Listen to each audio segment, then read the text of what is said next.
Just thought I'd come by and share a few nuggets with you quickly.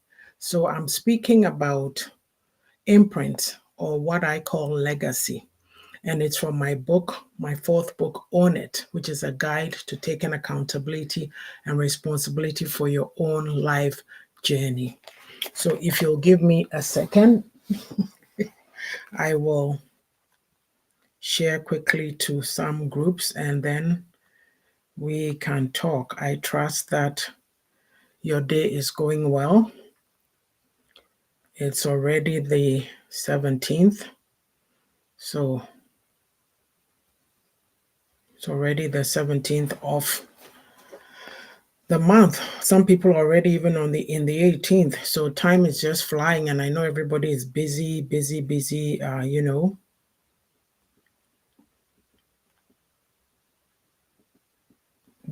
preparing for the Christmas season. But let me tell you this, in your busyness, don't forget the real reason for the season. Yeah.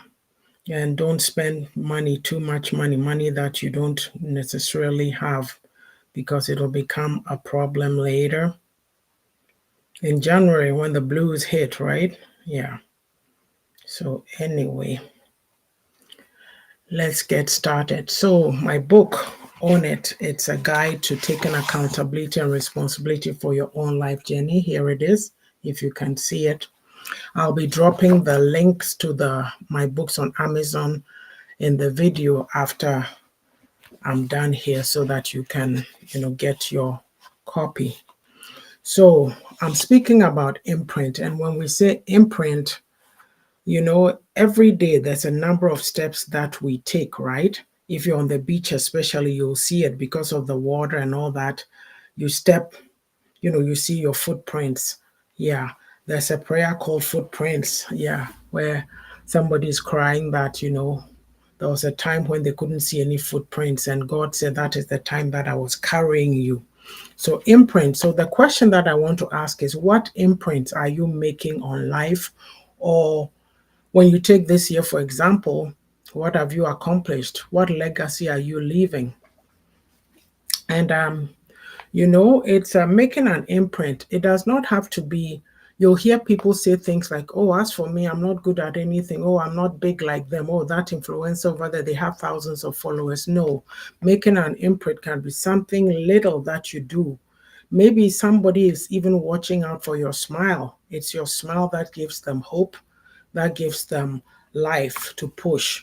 You hear people say things like, oh, as for this lady, as for this guy, they are always cheerful. Anytime I see them, I'm happy because they are beaming and they make me beam.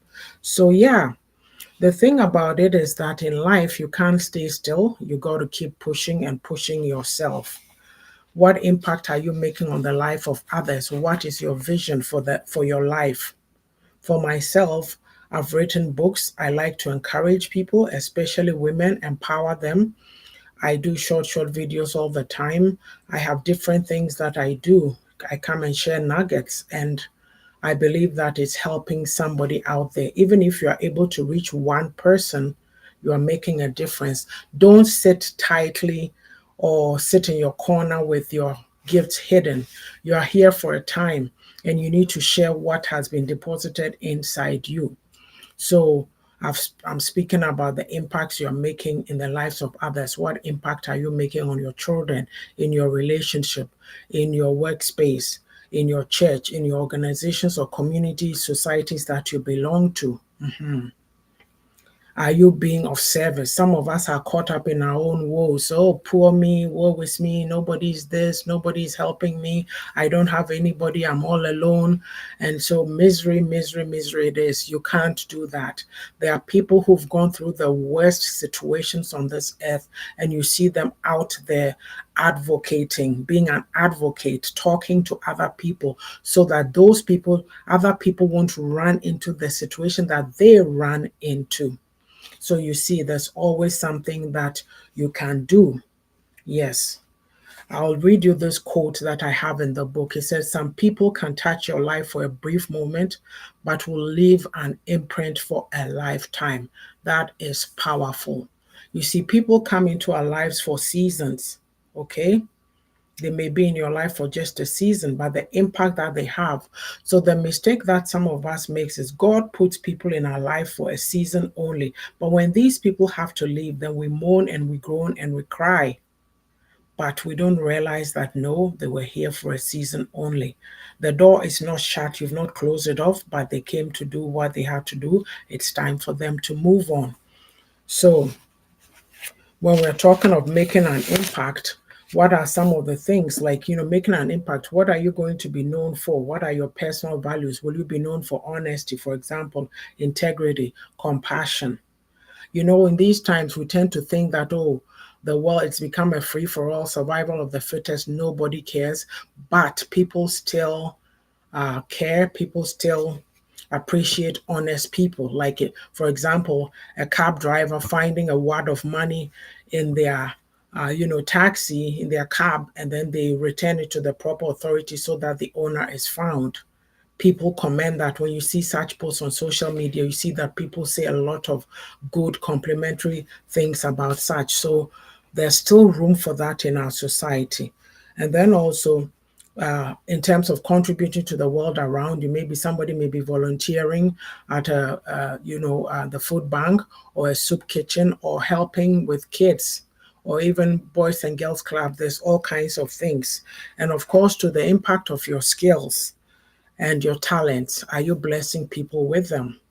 Like I say, I'm a writer. I would hope, or I'd want to think that my books are blessing people. I could have sat somewhere crying and saying, oh, I'm shy, I can't do this, I'm a woman, I'm not allowed. I say I'm a woman because some of the communities that we come from, there's this big thing that it's only women have to be quiet, have to be demure, you can't push. But no, women are making, don't misunderstand me. Women have come very far and they continue to, but some of these mindsets are still with us. That's the point I'm trying to make here.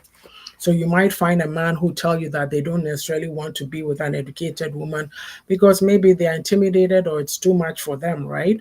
So listen, don't let anybody stop you from leaving your imprint. Yes, it can be a child. These days, we see little kids who are entrepreneurs, business executives, and they are worth millions. They have their products that they are selling. Maybe they're making t-shirts, they're making hair products for girls, things like that. Maybe they've invented a game that everybody is playing. And you and I, the adults, will sit around and say, oh, woe is me, we can't do it. We need to change that. So leave an imprint. As the year comes to a close and as you take stock, remember that it's not over. So long as you have breath and you have life, the journey still continues. So continue to build, continue to elevate, continue to be passionate about your causes. Don't let anybody stop you from pushing, making that imprint. If you're a parent too, make sure that you are building a legacy with your children. Build their self-confidence. You're building their self-confidence, you know. Yeah, you're helping them to become themselves. You discipline them, but yet you set limits with clear consequences for them. And teach them the value of not becoming so wrapped up or focused on themselves.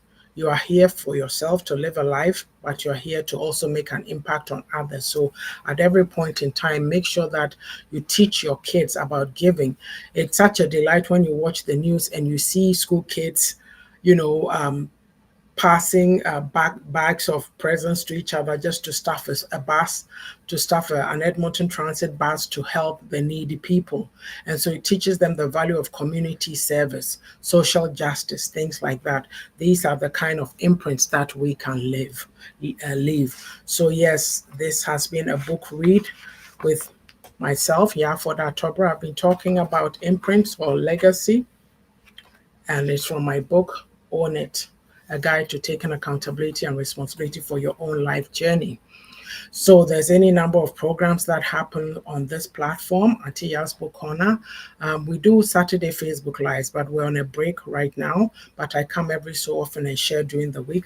For example, tomorrow I'll be on in the morning and to talk about aiming high, reaching for the sky, from my book, The Beauty of a Woman's Heart. That's a book read. So we'll be here to share that. On Saturday, there's an author's hub made up of myself, Foda Tobra, Boatima Boating Russell, and Sister Ajodo Mensa Sasu. And on Saturday, we're coming to talk about pause, reflect, and reset for 2025. So that is Saturday, December 21st. It will be on TikTok. And on Monday, also on TikTok, myself with Sister Nana Araba will be tackling graceful gems. And the topic is manna falling. In the Bible, in the old times, when the Israelites left Egypt, God provided them manna every day, to feed them and all that. When they got to the promised land, Canaan, they had to start taking care of themselves. So the question that we're asking is manna still falling? As believers, we have these expectations. We think all we have to do is pray, pray, pray, and God will just drop things into our hands. But God, you make the effort and God will also bless your effort. So that is the perspective from which we are coming. So with that, I will end here and we will speak again. Hopefully, or God willing, tomorrow I'll be back with a book read from The Beauty of a Woman's Heart. Thank you so much. And if you come on after and you watch this video, please leave me your comments. I'd really appreciate it. Take care until next time. Bye for now. Oh, hello, sis.